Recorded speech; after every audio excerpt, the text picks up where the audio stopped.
Brandon, welcome to Cranfield today. You've just given a presentation about a very large, significant CMO study that IBM has done. Could you tell us a little bit about that? Delighted to be invited along today, and you're right, I've been talking about the Chief Marketing Officer survey that we conducted earlier on this year.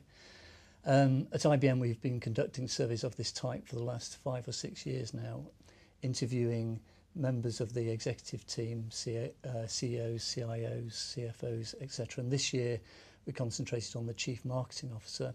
And what we did was go around the world and interview 1,734 CMOs, typically in a 1 to 2 hour face-to-face interview.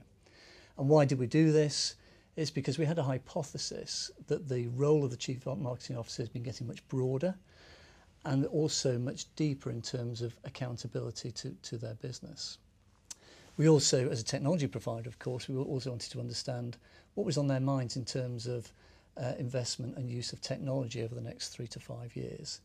And then finally, IBM has invested in the region of $14 billion in the last 5 years on acquiring new businesses. And some of those are marketing software and services companies. And so part of this is just textbook marketing, going to the market and asking people what's on their minds.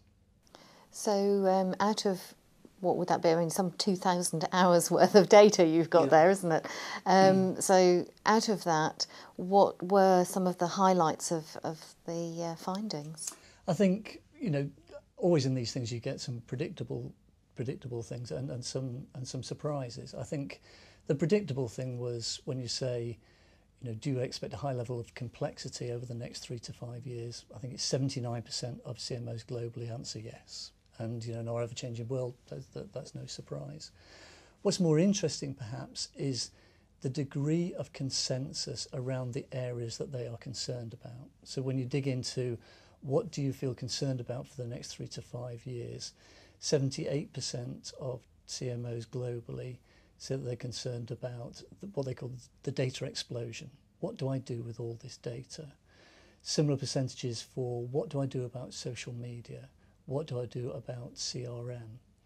And so, that at the high level, the message that seems to be coming back from the survey is just that, which is, as I look to the next 3 to 5 years, how do I derive business advantage from the data? I've got a data explosion already on my hands. As I look towards social media, the amount of data available to me is going to get bigger. What do I do with that? And then finally, it's interesting to observe when you ask CMOs, what's your number one measure of success going to be in the next 3 to 5 years? 79% say it's about return on investment. And I think it's clear to see that CMOs can see that the potential from all things digital is that you can measure them and more clearly define a return on investment, which is critical to the CMO's success going forward. I see. If you could point, so if somebody read your report and you could point them to do, one single thing differently, is there something you would identify that people should take from the report? Well, my advice would be you need a strategy. I think if I was talking to any marketing leader in the UK or anywhere else, I would say, we're on the cusp of, this is a really exciting time for my profession, for our profession. The potential to derive business benefit from the data we've already got, the potential to serve our clients better and make more money from the emerging channels that are available to us is huge.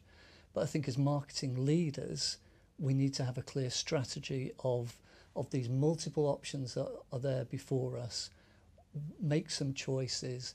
What is it exactly that I am going to do as a marketing leader for an organisation? I'd say the fundamental thing is make sure you've got a view of your data, because that's where it all starts and finishes. So definitely do that. But my advice to anybody would be, now is a good time to sit down, get help if you need it, but most of all, quickly come to a determination of what is my strategy in this changing environment.